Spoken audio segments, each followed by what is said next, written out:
It lays the predicate and the foundation for the development of a weather satellite that will permit man to determine the world's cloud layer and ultimately to control the weather, and he who controls the weather will control the world. Engineered weather whiplash and mayhem all over the world. Flash drought, flash floods, sudden snowstorms, even at far above freezing temperatures. Massive hail, wild windstorms, year-round wildfires. Yes, weather disasters would be worsening even in the absence of climate intervention operations. But with them, all is now in the balance. Climate chaos and climate collapse are crushing crops all over the world. Covert climate intervention operations are core to the equation. When will the so-called climate experts stand together, stand up, and tell the whole truth? What will it take for a larger percentage of the population to look up and take notice of the ongoing geoengineering atrocities in our skies? When the market shelves are completely cleaned out of remaining food supplies, is that what it will take? The controllers want populations divided, polarized, and fighting each other. Is that not shockingly obvious by now? Fighting about climate, energy, inflation, politics, and that subject we're not allowed to mention on social media. Populations are almost completely divided and fighting about everything. What the controllers don't want populations from any side of the political fence talking about or even being aware of is what's being done in our skies. Mass formation societal psychosis. Is the Chinese-style lockdown coming for us all? And about the skies in China, how many notice that they're almost always white? A telltale sign of climate engineering solar radiation management operations. Back to imploding food supplies from PBS, a highly contagious strain of bird flu plagues farmers across the U.S. Enjoy that chicken and turkey while you can. And for those that don't already know it, fish in any form will soon enough be off the menu, which doesn't leave much, does it? Our seas and inland waters are all increasingly polluted, poisoned, and superheating. The global controllers are acutely aware of what's unfolding, as they should be. They've done everything to make it happen, and sadly, the vast majority of populations have been all too willing to go along.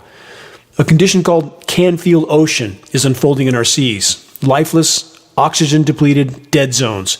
If Earth's oceans die, the human race will soon follow. In regard to the agendas and objectives of the controllers, let's flash back to this U.S. government document titled Implications of Worldwide Population Growth for U.S. Security and Overseas Interests. This was penned or published on December 10th, 1974, initially a classified report. Here's some subtitles from that report. Consider this: Population and World Food Supplies. Another subheading: Implications of Population's Pressures for National Security. Another: A U.S. Population Growth Strategy. Another: Action to Create Conditions for Fertility Decline. Another: Functional Assistance to Create Conditions for Fertility Decline. Another: Research to Improve Fertility Control Technology. Another: Development of low-cost delivery systems. Start putting all those puzzle pieces together and it forms a pretty dark picture, doesn't it? There's still more. Utilization of mass media and satellite communication systems for family planning. Family planning or government planning. And this: Action to develop worldwide political and popular commitment to population stability. Commitment from colluding criminal governments? Yes. From the population at large? Not so much. As always, this reminder: unfolding and accelerating global ecological collapse is the foundational factor fueling the sea of insanity from every conceivable direction. On that note of good cheer, you're listening to the weekly Global Alert News Hour, commercial-free, non-political, and covering the most dire and immediate threats we collectively face. This broadcast is brought to you by Geoengineeringwatch.org, the largest and most visited website in the world on the subject of climate engineering operations. It's now aired on numerous AM and FM stations in cities throughout the U.S. This is Dane Wigington, your host of the Bad News broadcast. Let's press on. More damning details to come on what has clearly been planned for so many decades by the crime syndicate known as our government. Next new headline on that note, Bill Gates setting up 3,000 strong unit to tackle vaccine, quote, misinformation. From the report, Bill Gates has announced that he plans to create a new unit, hiring 3,000 people to take to social media, put out messaging, and, quote, help propagate accurate vaccine information in the future, end quote. That's from CNBC. The move by Gates is a response to Elon Musk buying Twitter. And we certainly know what accurate vaccine information means for Bill Gates and his ilk. It means the official narrative and nothing else. Nothing else is allowed as we free fall into a totalitarian world run by the global elite, if we let that happen.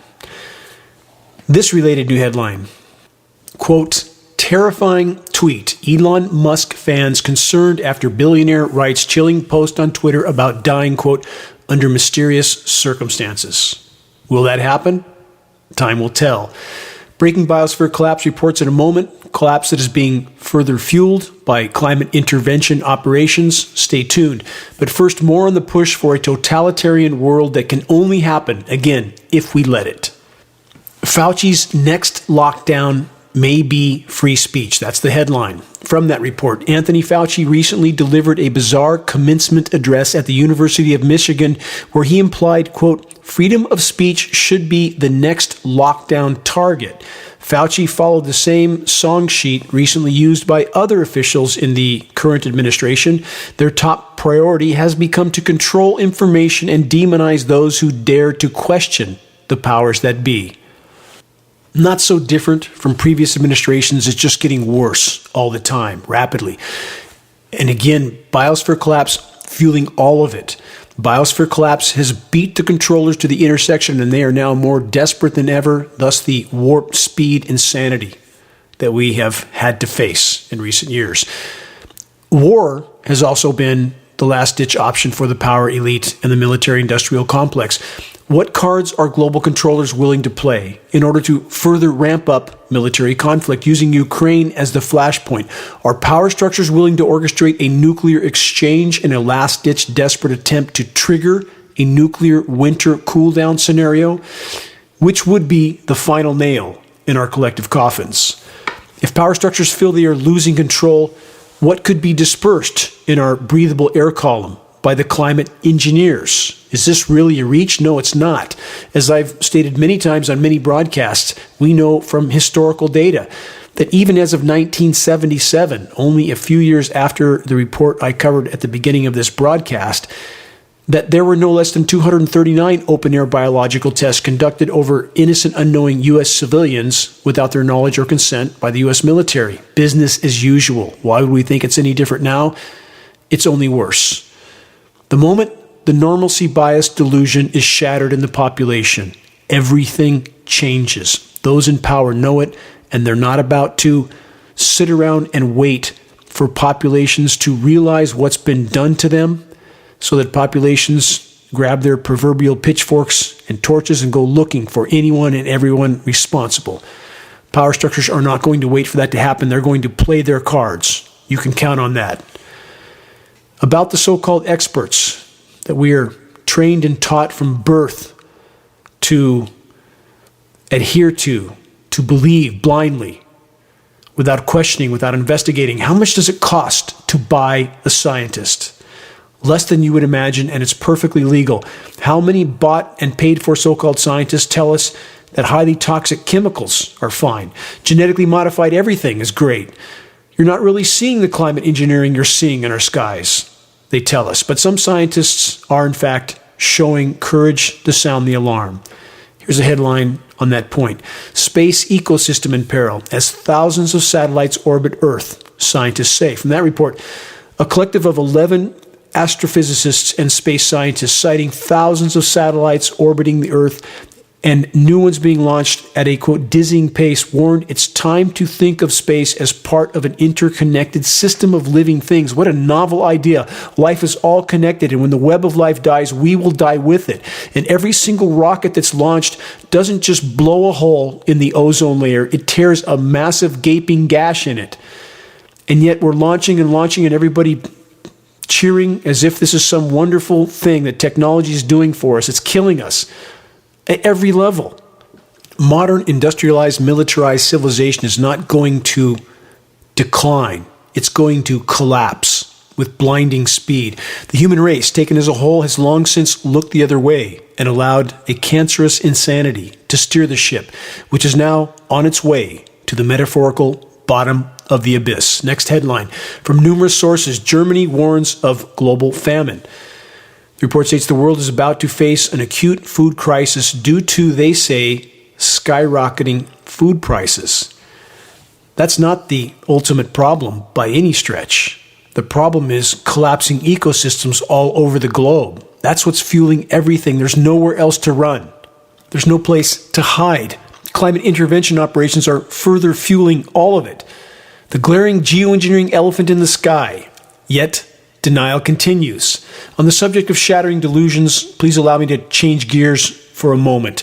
Let's rewind to this past report that should shine some light on an event that changed the world. From militaryhistory.com, published less than 1 year before the events of 9/11. Pentagon Mascal. Mascal is an acronym, MASCAL.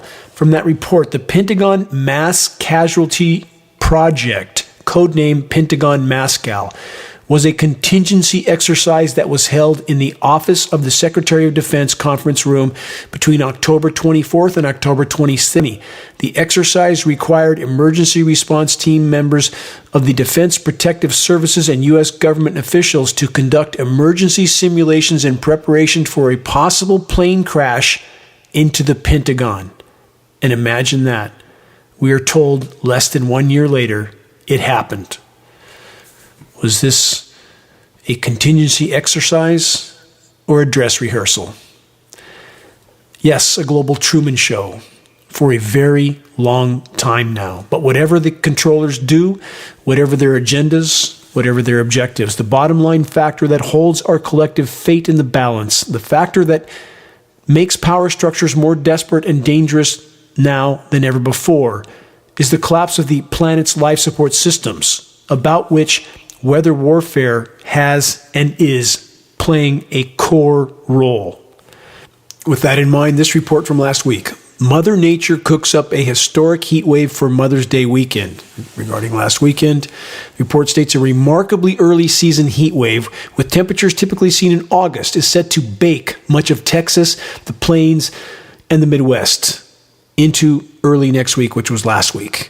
As many as 120 record high temperatures across parts of at least 13 states are forecast to be tied or broken from Friday through Tuesday, with heat indexes combining temperature and humidity to forecast what it will feel like, nearing 110 degrees for some. We're nearing the wet bulb threshold I've talked about in other broadcasts. That's a combination of temperature and humidity at which the human body can no longer cool itself, and it's starting to happen all over the globe. And about this, quote, remarkably early season heat wave, that's a high-pressure heat dome, which is the signature condition created by ionosphere heaters like HARP in Alaska. And we believe there's as many as 100 of these types of facilities around the globe. They're used, as I've stated in many broadcasts, to create these heat domes. In the northern hemisphere, high-pressure heat dome spins clockwise. That spins moisture and upper-level wind currents around that clockwise rotation. It's all part of steering currents, manipulating weather, creating climate mayhem, crushing crops, marring populations and difficulties.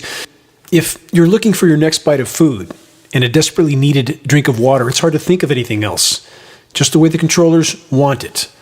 Back to the relentless assault against nature from the UK Guardian. This headline from last week, US fracking boom could tip world to edge of climate disaster. Too late. Climate engineering has already done that.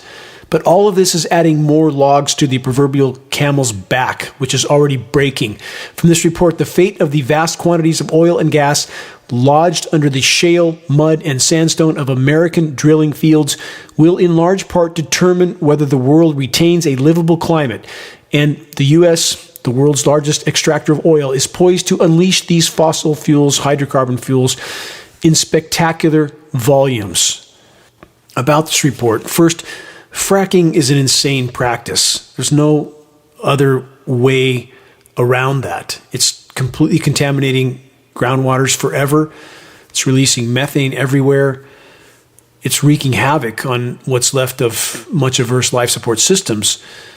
But there are other forms of human activity, i.e. look up, that are far more destructive still. I'll get to that. But first, from this report, fracking is linked to higher levels of exposure to toxic air pollutants and poor water quality, as well as unhealthy noise and light pollution. Numerous studies have suggested elevated rates of congenital heart defects, childhood leukemia, asthma, premature births in neighborhoods close to fracking sites, while elderly people living near or downwind are more likely to die prematurely. The report states in March alone, a record 904 fracking permits were issued.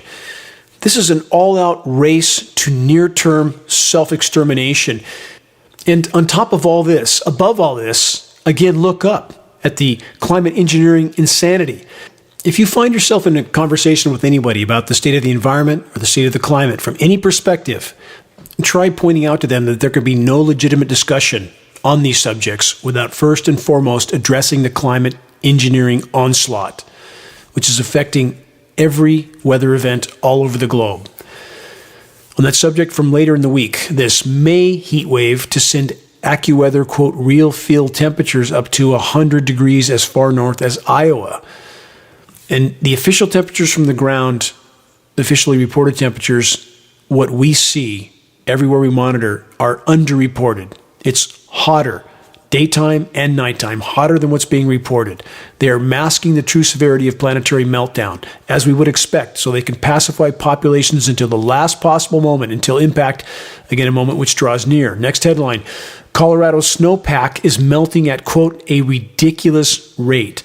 And this, quote, snow, this chemically nucleated material, unfortunately, on top of this, much of that moisture sublimates because this is an artificially nucleated element like dry ice. Dry ice converts from a solid to a gas without liquid. And when you have an artificially nucleated frozen material like what we now see, it sublimates. Much of it does sublimate, so the runoff is less than it would normally be. And that's on top of the fact that there's much less of this frozen material on the ground in the first place. Next headline from last week, record high temperatures will be challenged across a 2,000-mile-long stretch of the U.S. this week. From that report, April and the first few days of May brought a seemingly endless barrage of storms and waves of cold air that had many residents of the central and eastern United States wondering when, quote, old man winter, i.e. climate engineering and chemical ice nucleation, would finally depart. According to AccuWeather meteorologists, a change in the weather pattern has finally arrived, but it will feel more like summer than spring. This is weather whiplash, leaping from winter to summer, back to winter. That's the signature of climate engineering operations. The report states scorching heat that has already been in place for several days in Texas is coming to the Midwest and northern tier of the northeastern United States and part of southeastern Canada this week. Highs near 100 in the south central states and the 90s in parts of the Midwest and the 80s in portions of the Northeast will challenge record highs set as far back as the late 1800s in some cases. And again, the official temperatures being reported are, in every case we monitor, less than the actual temperatures showing up on the ground from independent sources. Report continues, temperatures soared well past 100 degrees in central and northwestern Texas this past week, actually 108 officially and over 110 unofficially, bringing a dose of triple-digit heat, the report states, that is more typical of late July. They then state the May heat wave is being caused by a traffic jam taking place in the atmosphere. Forecasters say. What does that mean? A traffic jam of geoengineering jets? Yeah, that would make sense. Or manipulated pressure zones? That would make sense as well. When they're spraying SRM operations over my remote location in Northern California, when we have the featureless skies with no rain falling out for day after day, and they're still pressing on with the completely altered weather for Northern California, that was originally scheduled to be hot and hotter all summer, now it's completely changed. Now they're showing cloud cover and cool. They've rescheduled everything. But in these days when we have this featureless sky, in my remote location, all you can hear is jets going over, where we normally don't have any jet traffic. There's no commercial lanes above us, but yet there's jet after jet after jet.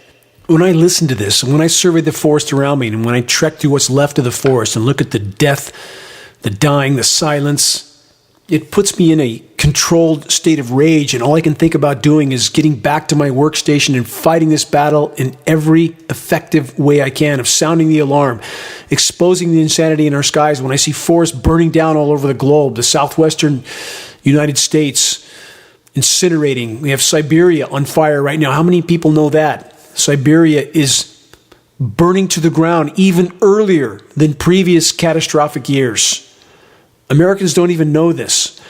And again, if you want to know hard and extremely unpleasant facts about what connection the wildfires have with climate engineering, why the climate engineers would establish the conditions for these epic incinerations to occur, please search the engineering wildfire section on the homepage of geoengineeringwatch.org, and specifically this report, Wildfires Serve Geoengineering Agenda. Evacuations also ordered in Southern California as coastal fire ignites homes in Laguna again. This headline also from last week, worsening drought fuels catastrophic wildfires. About drought, please search the engineering drought section on the homepage of geoengineeringwatch.org. In fact, search engineered drought catastrophe target California, done almost a decade ago. Everything we said would happen has happened, because it couldn't not happen if we stayed in the current course. And that's where we are. And yet we have the whole of so-called academia, the whole of the so-called climate science community pretending that climate engineering, aka weather warfare, isn't raging in our skies. From this report on the catastrophic wildfires and the drought, it says the most vulnerable communities in New Mexico have been, quote, devastated by raging wildfire, and with no relief in sight, many worry that these fires will continue into the summer. The report states, given the prognosis for continued wind and the historic dryness, it's a nexus for catastrophic disaster. For any source of climate or weather information to ignore or deny the climate engineering component in this equation is absolutely criminal. Criminal. It's up to us to send them credible data and to hold them accountable. It's up to all of us. Next headline, water shortages, the latest fallout as heat wave ramps back up in India again. Covered this in a previous broadcast, but it's happening again. Now they say highs could make a run at the top May temperatures ever measured in the nation's capital. Question, what are June, July, and August going to be like? We'll soon find out. Chaos and carnage is not just coming, it's already unfolding. It will accelerate, not just starvation, but the heat and humidity mortality, i.e. the wet bulb effect. Another headline from last week, quote, humanity is at a crossroads in the management of droughts. Number and duration has surged since 2000. And they say mitigation is needed urgently. That's a warning from the UN. Here's mitigation. Stop climate engineering operations, the single greatest drought-causing component on the planet, period. As I've stated so many times, it must rain more on a rapidly warming planet, not less. If it's raining less overall, and it is, I realize there's many regions being deluged, climate engineering's signature on that as well. But if it's raining less overall, there's a factor we're not being told about. That factor is climate engineering in the whole world, with very few exceptions in regard to official agencies, elected officials, the so-called science community, all pretending that climate engineering is just a, quote, proposal, when it's long since been a lethal reality. The report states sustainable and efficient agriculture management techniques that grow more food on less land and with less water. That's their suggestion. What total Pollyanna delusion. They might as well wish for food to magically appear in Walmart every day so we don't need an environment anymore.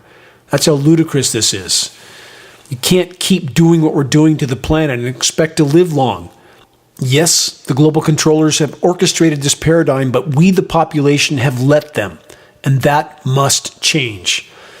From ABC News, a new headline that serves as a stunning example of ignoring reality while drowning in delusion. Newest Arizona city already facing major water problem before it's even built. From that report, a planned development in the Far East Valley would add nearly, this is near Phoenix, would add nearly 1 million people. But where's the water coming from? Question mark. Even as everything is drying up, we have the attempt of industrialized society to keep building, to keep expanding, because once it can't consume, it collapses. And again, at the end of this broadcast, I'll summarize as best as I can why collapse at this moment in human history will be blindingly fast, not decline, as in civilizations in the past, but abrupt collapse. That's where we are headed. In regard to abrupt collapse, in this case, abrupt climate collapse, which is going to fuel the abrupt collapse of civilization and likely the human race and perhaps the entire web of life, how many know what the cloud's tipping point is? It means the point at which atmospheric greenhouse gases and thus the heating of the planet is so high that cloud formation in critical zones of the planet no longer functions and the heating goes exponential. Here's a short excerpt from a climate science site that states, cloud's tipping point crossed well before 2029, question mark. The report states most life on Earth will likely disappear with a 5 degrees C rise in temperature. That's based on pre-industrial temperatures. Humans who depend for their survival on many other species will likely go extinct with a 3 degree C rise. Guess what? We already passed that milestone. Based on the consensus of these scientists, we could face, because of the feedback loops that are already in full swing on planet Earth, with climate engineering making all of it worse and all forms of human activity adding to the equation. That's important to remember. I always have to state that because too many people want to make climate engineering the only foe we face in regard to the disintegrating life support systems of the planet, and that's not true. Every human activity that affects the energy balance of the planet, that affects the functionability of the planet's life support systems is a problem. All human activities, and there's so many. But the intentional interference with the life support systems of the planet is the worst of all. And now we are hurtling toward what is known as the, again, cloud tipping point. And that is when the atmospheric CO2 equivalent reaches, it is believed, 1,200 parts per million. But it's not just CO2. You can have a certain percentage of CO2 and a percentage of other greenhouse gases that make up a CO2 equivalent of 1,200 parts per million. So you can have methane, and we do have methane increasing exponentially right now, and you can have nitrous oxide as well. We are perilously close to this point. If we hit this point, if the planet's hydrological cycle ceases, if its ability to make clouds over critical regions ceases, we are done. It is game over. And climate engineering, in the effort to mask what is unfolding from populations again until the last possible moment, is further fueling these processes at blinding speed, converging catastrophes, leading the human race to its near-term self-annihilation if we remain on the current course. And think how absurd the entire climate engineering premise is, to spray highly toxic elements into the atmosphere, which destroys the ozone layer, ubiquitously contaminates the entire planet, in the stated official attempt to mitigate what pollution has done in the first place. And now we know from the most recent study, which we just covered at geoengineeringwatch.org, under the recent and top stories section, we now know, based on the most recent and most extensive study, that the notion that you can spray particles into the atmosphere, mimicking a volcano, to create long-term cooling is completely wrong. As geoengineeringwatch.org has stated, it was, for the entire length of our existence, short-term, highly toxic cool down at the cost of a far worse than warming and destruction of the ozone layer, exactly as we have stated on the record. The entire length of our existence, and that is the road we are on, and yet they're still doing it, and they're not going to stop doing it until we stop them from doing it. All of us together. And that starts with reaching a critical mass of awareness so that those participating in these programs of self-annihilation realize they are killing themselves and their posterity with the rest of us. More headlines. Wind, drought combined to make western U.S. wildfires, quote, unstoppable. climate engineering is the most core factor in that equation. The report states the flames of a northern New Mexico wildfire have become unstoppable as the largest blaze in the U.S. burns trees sucked dry of moisture over decades of drought and amid a forecast Thursday of more winds expected to fan the blaze, according to wildfire fighting managers, all of whom pretend climate engineering isn't happening. And we're mailing our booklets, our 20-page fact and photo summary booklets, for a second time to all the fire agencies in California. There's about 2,000 of them. And my deepest thanks to those that are helping us to do this. But this is what helps to wake up some of those people to see printed data, color images, satellite photos, gag order on National Weather Service and no employees, to try to get this into their hands so that we might reach this desperately needed critical mass of awareness. Next headline: the desert's fragile skin can't take much more heat. From that report, climate change and human activity are destroying the layers of fungi, lichen, and bacteria that protect deserts from erosion. No, the planet is not an anvil that you can continue to beat relentlessly without it collapsing. It's about time we realize that. No nature, no us. Very simple. As I stated in my last broadcast, for the moment, the scheduled weather and temperatures for Northern California have been completely changed for the coming months, but the schedule for that entire time could be changed again tomorrow. It's in the hands of the climate engineers. They control the spigot, and they, in fact, control the surface temperatures in so many ways with processes like chemical ice nucleation for weather modification. Next headline: in Alaska and other locations, rivers of ice are jamming from flash melt-off. What will we collectively face in the coming months? We'll soon enough find out. Another new headline last week from NOAA, National Oceanic and Atmospheric Administration. Here's the headline: substantial global influence of anthropogenic aerosols, that's man-made aerosols, small suspended particles in the atmosphere, on tropical cyclones over the past 40 years. The report states, suggest substantial changes in large-scale circulations caused by the changes in anthropogenic aerosols. Here's a summary. They're stating that all these aerosols are now changing the behavior of cyclones. No surprise. But where are all these aerosols coming from? Yes, pollution is a core part of the problem. Wildfires, but wildfires are connected to climate engineering, and there is the climate engineering itself. When we can see on film footage, we can see with our own eyes these aircraft dispersing so many particles in the atmosphere, literally tens of millions of tons annually, enough to cover entire horizons day in and day out. That is the single largest source of anthropogenic aerosols in our atmosphere, and the entire so-called climate science community is pretending it isn't so, telling us we need to do exactly what we see up there that's going to somehow help us, even though we have peer-reviewed science study now to make clear it won't help us, it can't help us, it hasn't helped us. In fact, it's driven us to the point of certain near-term self-annihilation, but they're still pushing this and pretending it isn't already going on.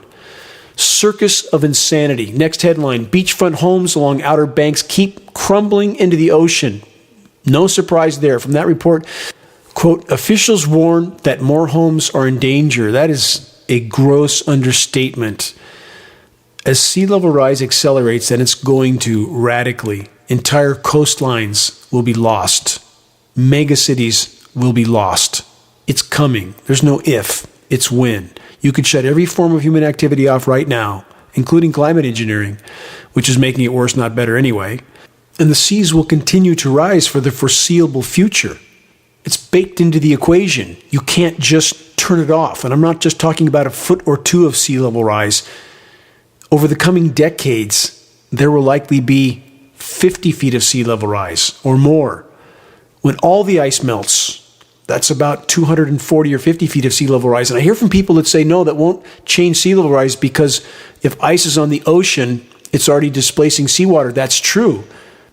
But on land masses like Greenland and Antarctica, there's ice sheets 2 miles thick or more. And all of that is going to melt at some point, and likely far sooner than anything we've been told. And as that weight dissipates off the landmass rises. I've been over this in past broadcasts, creating what's called glacial rebound, displaces even more ocean. It's a given. Coastal everything is done. It's on borrowed time. at this point. It's not going to happen overnight, but it's going to happen very, very quickly. And it doesn't take but a foot or two to completely alter coastlines. Miami, again, already spending $1 billion a year trying to keep streets dry. Once you can't hide the totality and severity of what's unfolding from populations, the game will change right then. And the power structure will play big cards before they think that's going to happen. The moment before, they will play the cards they have because they cannot afford populations to wake up and realize the totality of what's unfolding. They can't afford that. Next headline from parts of Queensland, expecting highest May rainfall on record with storms to lash the state. The land down under, first droughted into oblivion, then incinerated, and now deluged. Climate engineering core to all of it. Next headline from many major sources. Quote, flying insect numbers have plunged, they say, by 60%. The actual number is far higher still. Since 2004, that's a Great Britain survey. Scientists stated that the drop was, quote, terrifying, as life on Earth depends on insects. Yes, it does. That's why I've stated so many times on this broadcast, no insects, no people. No trees, no people. Dead ocean, no people. No ozone layer, no people. All of it happening at once. In regard to the insects, the actual numbers are 80 to 90%. But mainstream sources won't tell you that yet. You might panic. Next headline. Let me get back to the drought scenario. Climate engineering at the core of that equation in every case, because when you can shut off the rainfall, you destabilize food supplies, thus you destabilize populations. Certainly serves those in power very, very well. Not a new model for them, one they've used over and over and over. From last week, new report reveals troubling trend in Europe heading into summer. The report states the study analyzed the ongoing drought situation across the continent and revealed concerning signs in some of the region's vital river basins. Translates into crops, crop production. No water, no civilization. Next headline, same theme. World drought gets worse. Cities ration. From that report, an international team led by the University of Cambridge found that after long-term drying trend in Europe, drought conditions since 2015 suddenly intensified beyond anything in the past 2,000 years. Sounds like the west coast of the U.S. Worst drought in at least 1,200 years. Climate engineering at the core in both cases. Next headline, Chile faces the largest mega drought in history. Now we're down to South America. Same story. Our country has, quote, changed forever. From that report, it's another earthquake, a different and silent one. It affects agriculture, livestock, and also endangers human consumption. Chile accumulates 13 years of the worst drought in its history, driven by, they say, global warming. No. Climate engineering. That doesn't mean global warming isn't real. In fact, what we face is far worse than global warming. We face an abrupt climate collapse, every form of human activity contributing to that, but climate engineering at the core. It's not a this or that equation. It's a this and that. All of these things combined. The current mega drought, the report states, could eventually become a, quote, new normal. It will become a new normal if the climate engineers want it to be a new normal because they control the spigot. They say climate change is here to stay. No, if you stopped climate engineering and allowed the hydrological cycle to resume, the drought part of this equation would change radically. Radically. It doesn't mean our troubles are over, they're just beginning. But at least it would rain if the planet's life support systems are still functioning. The report states the country is exploring speeding up the development of desalination plants along its entire coast, an operation that involves several $billions, and the country intends to spend over the next few years to at least ensure water for its inhabitants. What a great idea, desalination plants, except that it's actually a leap from the frying pan into the fire. And the Chilean government already knew that. The next headline from 2 years before the report I just covered was published is proof that the Chilean government knew full well the destructiveness of desalination. Here's the report from 2 years earlier.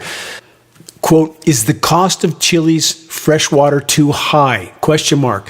The salt they pump back in kills everything. What are they referring to? The contamination that comes from the desalination plants is killing everything in the ocean. So-called technology fixing it. And now they're going to ramp this up to a massive scale when they already know this technology is killing the oceans, contaminating the oceans. We're contaminating the entire planet. We're turning the planet into a toxic wasteland. Few more headlines on that front before I get to the bottom line of the abrupt collapse that's coming. I want to summarize that. Next headline, Maine CDC issues warning on eating freshwater fish from several state bodies of water. Next headline, global megabanks are tanking, the same ones that the Fed bailed out in 2019. Next headline, the last thing the polarized U.S. needs is a spike in food prices and a collapse in 401ks. It's probably going to get both. That's all the headline. Next headline, U.S. takes unprecedented steps to replenish Colorado River's Lake Powell. What are the steps? Just don't let any water out. What happens to everybody downstream? That's not hard to figure out. Next headline, U.S. East Coast diesel stockpiles hit record low as fuel crisis nears. It's going to get worse on every front. This is not a bump in the road. It's the end of the road. Next headline, the world faces unprecedented hunger crisis. Millions of people will be pushed into extreme poverty. Will be? They're there. They've been there. It's going to increase rapidly from here. Next headline, Fed unleashes biggest rate hike since bursting the dot-com bubble. Juggling financial houses of cards won't do anything to avert unfolding biosphere collapse. I'll get to that in a moment. Next headline, despite opposition and well-documented risks, 5G activated in nearly 2,000 cities worldwide. Few seem to care about the consequences anymore. They just want the party to continue until it can't. Next headline, California warns of possible summer blackouts as power runs low. State says energy supplies could be short through 2025. No, there's no end to this situation. It's only going to get worse. You can quote me on that. California has struggled to keep lights on the past two summers. It's going to get worse this summer by far. And on that note, the rich are running away, or trying to. From BusinessInsider.com, quote, wealthy Americans are buying second passports as plan B for their families, citing the pandemic, climate change, and political turmoil. On that note, what are the factors that have led us to this dark place, to this dark hour? Is America really the land of the free, the home of the brave, or is it a nation in which debt slavery has long since replaced involuntary servitude? Is America a beacon of freedom and democracy, or a nation controlled by state-sponsored criminal cartels that manipulate the masses by rewarding them with material gain if they do what they're told? Question, how many have long since become the monkey with their hand stuck in the jar? And for those that are not aware of this metaphor, African hunters catch monkeys to eat by securing a transparent jar to a tree and placing a fruit inside that is irresistible to the monkeys. When the monkeys put their hand in the jar and grab the fruit, they can no longer remove their hand. As the hunters approach, the monkeys thrash about and scream wildly, but they won't let go of the fruit. Thus, their fate is determined. Debt slavery, as opposed to involuntary servitude, differs because the subject of debt slavery is usually unaware that he or she is a slave. Many people willingly submit to such forms of slavery. It's a more efficient form of slavery than involuntary servitude or traditional slavery because one's captors don't need to provide any of the provisions such as food, shelter, clothing, or medical treatment that slave owners were required to provide by law in colonial America. It's a form of slavery that's applied to the entire population of the United States, rich and poor, but may be applied most dramatically to neither. Those who are often referred to as the middle class are possibly the most punished subjects of debt slavery of all. Debt slavery as practiced in the United States is a system where the population is enslaved by increasing taxation laws that favor creditors over debtors, a monetary system based upon fiat money that's manipulated to the benefit of a small segment of the population, and generally a dynamic that causes the continual impoverishment of its larger population. As such a system perpetuates and advances, the population is further impoverished. The system of debt slavery is further strengthened, and the population is further enslaved and chained to the system of debt slavery. And now the elite are fleeing the sinking ship. But the programmed control has an even deeper manifestation. It has caused a form of willful blindness to what's occurring in our skies and in the societies of which we are a part. From resilience.org. Civilization won't decline, it will collapse. I've made mention of this trajectory in the past. It's time to do so again. Impact now draws very near. And far too many have succumbed to the programmed delusion that technology will always save us from ourselves. In the end, such a notion couldn't be further from the truth. Misused technology is what delivered us to this dark hour. As modern civilization's shelf life expires, more and more scholars have turned their attention to the decline and fall of civilizations now past. Their studies have generated rival explanations of why societies collapse and civilizations die. All the while, a lucrative market has emerged for post-apocalyptic novels and movies and TVs, video games for those who enjoy the thrill of dark, futuristic disaster and mayhem from the comfort of their own cozy couch. Of course, surviving the real thing, surviving what is actually unfolding, will become a much different story, worse than most can ever begin to imagine. The latent fear that civilization is living on borrowed time has also spawned a countermarket of happily ever after optimists who desperately cling to their belief in endless progress and technology. How many self-proclaimed environmentalists live under this cloud of delusion that so-called renewable energy will magically save us from ourselves, will save us from the fact that industrialized, militarized civilization has all but destroyed the planet's life support systems already? Alternative sources of energy like solar and wind power, although better than outright burning of carbon-based fuels, are not truly renewable. See the documentary Planet of the Humans to learn more. And for the record, climate engineering operations like solar radiation management, which is blocking out direct sunlight all over the world with highly toxic jet-sprayed particles, is greatly reducing all forms of alternative energy, including hydropower, due to climate engineering operations causing so much drought in so many regions. Worse still, the latest climate science data makes clear, as stated earlier, that the very premise of climate engineering operations is completely wrong. Filling the atmosphere with toxic light-scattering particles creates only very short-term cooling, which then reverts to greatly accelerated overall warming due to the downstream consequences of solar radiation management operations. One of those consequences is the destruction of the ozone layer, which is by itself a near-term extinction level event, and it's happening now. The progress of the past was built by sacrificing the future, and the future is upon us.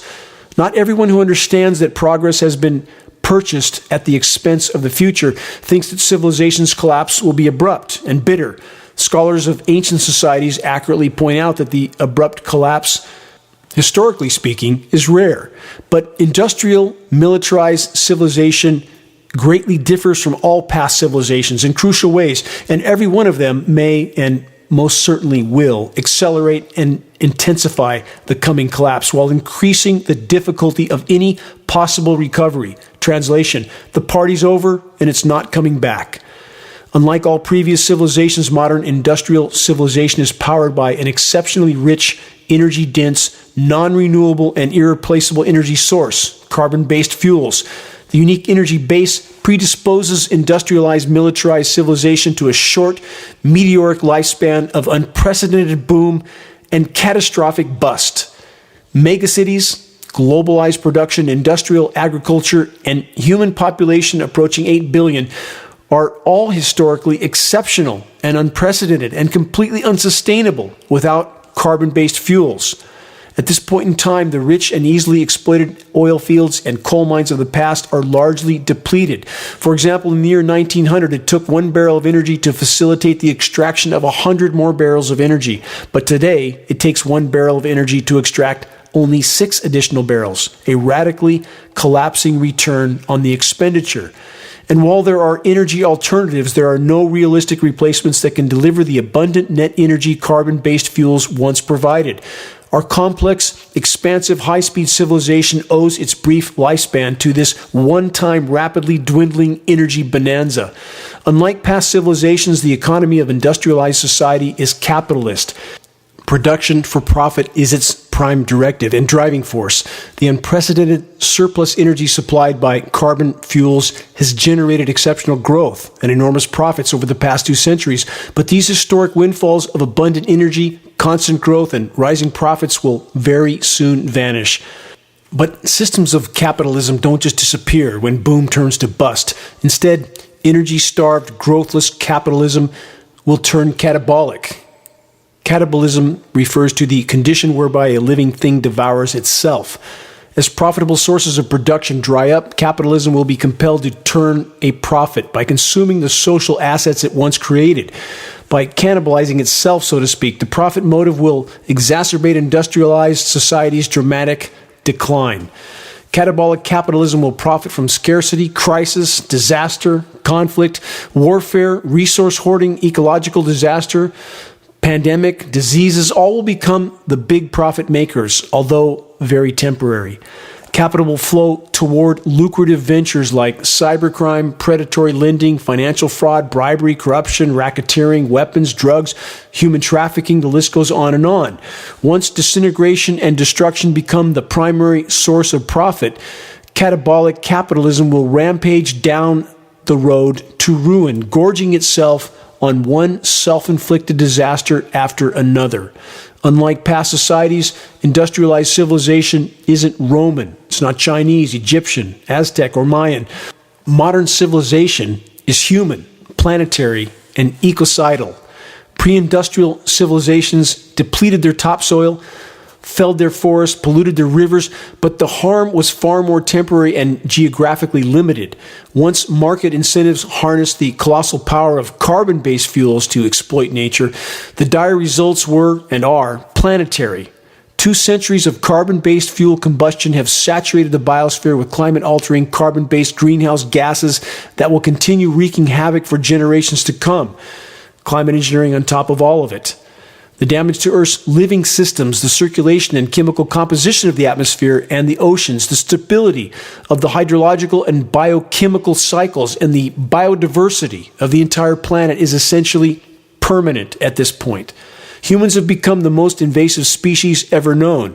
Although we are a mere 0.1% of the planet's biomass, our domesticated crops and livestock dominate life on Earth. In terms of total biomass, 96% of all the mammals on Earth are livestock. Only 4% are wild mammals.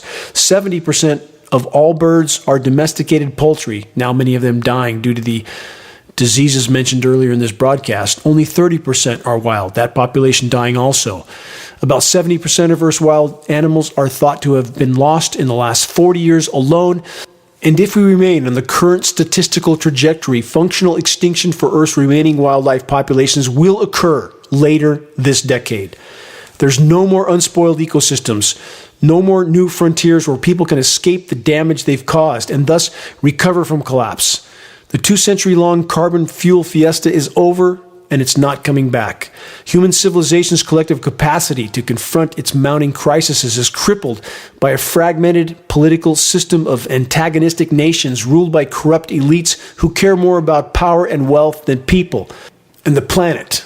Humanity faces a perfect storm of converging global calamities, intersecting tribulations like climate chaos being further fueled by climate intervention operations, rampant extinction, food and freshwater scarcity, poverty, extreme inequality, and the rise of global pandemics are rapidly eroding the foundations of modern life. Global controllers orchestrating so much of it, and populations actively or passively participating. Fractured societies and political systems makes organizing and mounting a cooperative response seemingly impossible. And the more catabolic industrialized capitalism becomes, the greater the danger that hostile rulers will fan the flames of nationalism and go to war. That sounds familiar, doesn't it? Over scarce resources. Of course, warfare isn't new, but modern warfare is so devastating, destructive, and toxic that little will remain in its aftermath. This will perhaps be the final nail in civilization's coffin, more accurately, possibly the final hour of the age of man. How people respond to the collapse of industrialized, militarized civilization will determine how bad things get and what will replace it if anyone survives what's coming. The challenges are monumental. They'll force us to question our identities, our values, our loyalties like no other experience in human history. Who are we? Are we first and foremost human beings, struggling to raise our families and strengthen our communities and coexist with the other inhabitants of Earth? Or do our primary loyalties belong to our nation, our culture, our race, our ideology, our religion?